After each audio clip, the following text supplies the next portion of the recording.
Hello, Spectre. Spacey goes back from the void. And here is my top 10 Pokemon, which has probably been a long time coming since I've been playing like Reborn and Pokemon Uranium, and I've only seen the anime since I was like literally born. So here we go.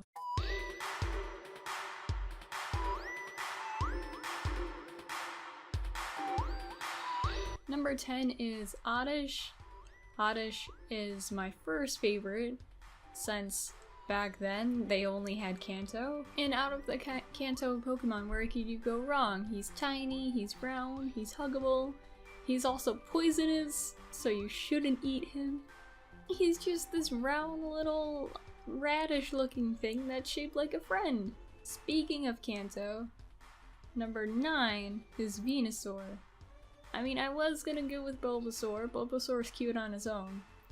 But Venusaur is just this monster dinosaur of a creature with like a fucking flower growing out of his back. And I know technically I can do this still with like the Pokemon Bank and like transferring Pokemon, but still, whenever I see an opportunity to like naturally get one of the original starters like in future games, I always get really psyched because it's like, yeah, my buddy Venusaur. You might not be a Venusaur right now, but in the future, we'll be friends again. Number 8 is Ribombee, which is one of my favorite Alolan Pokemon. I think it's a new Pokemon. I always get confused. But I mean, come on, look at those eyes. Those big shiny eyes and her scarf. And she's just a little tiny fairy girl you could put in your pocket. Number 7 is Sableye. Oh boy. Oh boy, do I like me some Sableye. Sableye is a trash goblin. He looks extra sneaky, but not in a bad way. He's like a drug dealer you can trust with his shark-like teeth and his gems for eyes, which is such a look. And if what I remember correctly, I could be wrong, but with a lot of Pokemon in Sableye's generation, they had this awful thing going on where they would take a cute Pokemon and they would make it grungy, make it like hard and spiky. And with Sableye, I mean, Sableye doesn't have any other like pre-evolutions or whatever, but with Sableye, it's like the right amount of grungy. Like, he's spiky because gems and such, but he's still pretty small and contained, and it doesn't go too far out there where it starts to get ugly. Number 6 is Shelgon. Now, personally with dragon types, like dragon types are magnificent, beautiful, or they're like really dangerous looking, really fierce, or for some reason they're goopy. I don't know why they go in that direction, but Shelgon's my favorite dragon type for the mere fact that he's a ball. Just a ball with stubby legs. A ball without a mouth who is internally suffocating. And no one cares, they just watch him bounce around like muffling screams. It's just so ridiculous. I can't help but love him, even though he's suffering on the inside. I'm sorry, Shelgon. And I have to say, Shelgon is one of the rare middle evolutions that I'm like really into, because everyone knows middle evolutions. They're like the teenager stage. They're usually awkward. Number 5 is Litwick. I like all of the Pokemon in Litwick's line, but Litwick is such a simple face, such a simplistic design. I think I could get away with like buying a candle holder modeled after Litwick. People who don't know what Pokemon is would just be like, hey, that looks cute and a little bit quirky. And that's Litwick. And with Litwick, not only do I like the pairing of Ghost and Fire, but if you take a look at its Dex entry, I forget which specific one this is from, but Litwick's whole thing is that it literally sucks the souls from people using its flame as like a bait to get people to like come near it because it's nice and warm. And then, oh no, now you're dead. And it's doing that all with that cute ass smile on his face. Number 4 is Vaporeon. Now, don't get your panties in a twist or whatever. I love like a whole bunch of evolutions. Like, I can't say no to any of them, really. Usually I would stick with my roots. of a grass trainer and go with Leafeon, because why wouldn't I?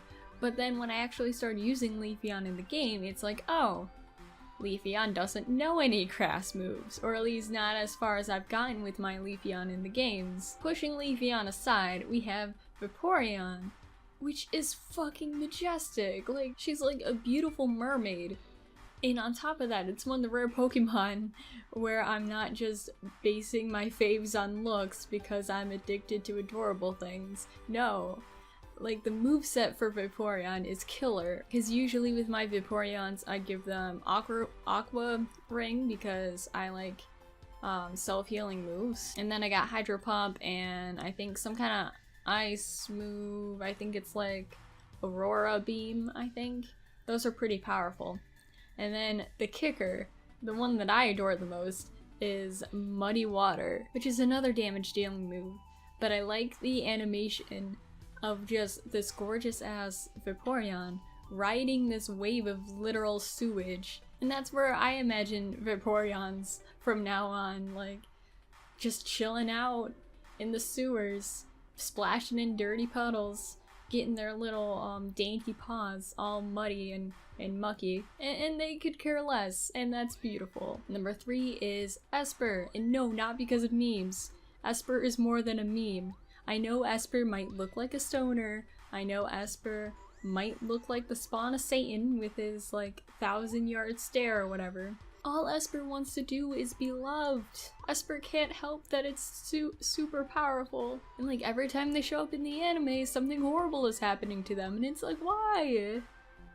Like, even in Pokemon Generations, if I remember correctly, they show one of the villain characters like kicking an Esper, and that like broke my heart. Nintendo, why do you hate Esper? Okay, so for my last two, I go back and forth a lot because like I can't decide who my favorite Pokemon is. But for number 2, I think I narrowed it down to Whimsicott. Again, I'm a grass trainer, grass Pokemon, and this is my fave grass type of all the grass types. But I have two reasons Whimsicott is number 2. I didn't mean to do a pun, if that's a pun. Whimsicott is super fluffy. I mean, it's the cotton Pokemon. Of course it's gonna be fluffy. I just wanna like lay on top of it. I just want a huge ass pillow that looks like a Whimsicott. The other, more important reason why I like Whimsicott is because I live in Michigan. And during the springtime in Michigan, specifically like around May, which is like near my birthday and stuff, we have these like cotton outbreaks. I don't know if they have a more technical term, but the way I can put it into words, it's like the cotton trees start shedding. So then literally all in the air is just cotton, because it's like something magical, I swear. It sucks for people who are allergic to cotton, but for me, whenever I imagine a Whimsicott in the Pokemon universe, this is exactly what I imagine. Okay, here it is, guys. My number 1 favorite Pokemon. Get ready. It's a Percy. Yeah, you guys are probably not shocked whatsoever. Come on, look at him. Look at him. I literally have no other excuse than the fact that I think this is the best starter. He's got cute little face flappy things. I don't know if those are ears or what. And in real life, axolotls are actually my favorite animal, like out of all the animals that exist. Like, even though I have a lot more reasons to have Whimsicott as number 1, I just can't let go of Mudkip. So there you go. There's my top 10 favorite Pokemon. I feel kind of like a liar in a way, because I'm always like, oh, I'm a grass trainer, grass all the way. And even though I would definitely take on like every single grass Pokemon in my party, I don't care if they only allow 6, I want them all. Like, when it comes to my faves, a lot of them aren't grass type. But oh well, there's some ghost in there, it's fine, it's fine. After you guys are done watching this, head on over to Cup of Fun, links down below. They're doing their own top 10 video, so please go over there, check theirs out, compare our lists, see how we do. Even with something as similar as Pokemon, I feel that like these favorite lists kind of like tells a lot with our personalities. So again, please head over there, and if you came over here from their channel, hey, welcome. If you want to see any more Pokemon content, any other Pokemon list you want to see from me, or Cup of Fun, or like all three of us at the same time, who's your favorite Pokemon? Like, hit me up down below, and I'll see you guys sometime in the future. Bye!